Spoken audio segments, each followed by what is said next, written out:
أنفسنا ومن سيئات أعمالنا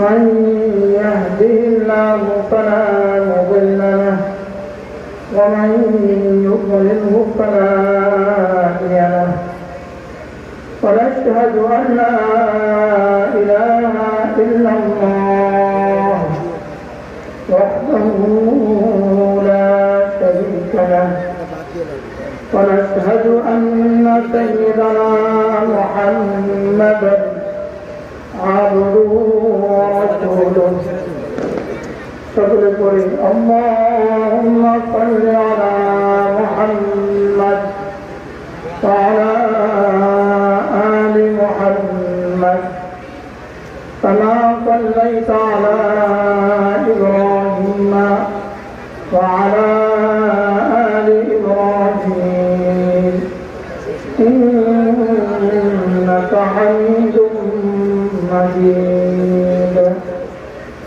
اللهم بارك على محمد وعلى آل محمد كما باركت على إبراهيم وعلى آل إبراهيم إنك حميد مجيد أما بعد فأعوذ بالله من الشيطان الرجيم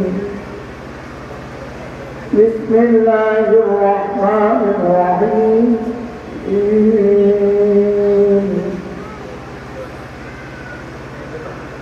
يا أيها الذين آمنوا اذكروا الله ذكرا كثيرا فسبحوه بكرة وأصيلا فقال تعالى يا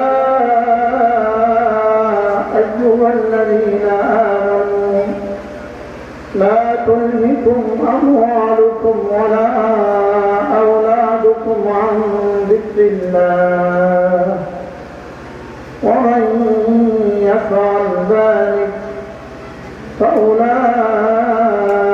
هم الخاسرون صدق الله مولانا العظيم আজকে 1 জানুয়ারি 2025 মারকাজুল কোরআন হাফিজিয়া মাদ্রাসা চাঁদপুর হাফেজ ছাত্রদের পাঠ বিভাজন উপলক্ষে আয়োজিত আজকের এই পবিত্র আলোচনা মাহফিলে শ্রদ্ধেয় সভাপতি উপস্থিত হযরত উলামায়ে কেরাম শ্রদ্ধেয় মুরব্বিয়ানে আযম আমার যুবক ভাইয়েরা পর্দার আলেম ভাইয়েরা আল্লাহ তাআলার অগণিত অসংখ্য প্রশংসা যিনি দয়া করে মেহেরবানি করে আমাকে আপনাকে কোরআন কারীমের নিসবতে দাওয়াত ও তাবলীগের নিসবতে জিক্র ও ফিকরের নিসবতে একত্রিত হয়ে কোরআন কারীম থেকে কিছু কথা বলার শোনার তৌফিক দান করেছেন এই জন্য বলি আলহামদুলিল্লাহ। আসরের পর থেকে মাগরিবের পর থেকে আসার পর থেকে লম্বা সময় ধরে কথা হয়েছে, যারা বলেছেন যারা শুনেছেন আল্লাহ তাআলা আমাদের সকলকে কবুল করুন। অল্প সময় আপনাদের সামনে আমি আমার পঠিত আয়াতে কারিমাগুলোর আলোকে দুটো কথা আরোপ করবো ইনশাআল্লাহ। मेरे भाई और रब्बे करीम আমাকে দুনিয়াতে কেন পাঠালেন? রব্বুল আলামিন আমাদেরকে দুনিয়াতে পাঠিয়েছেন শুধুই আখিরাত সাজাবার জন্য।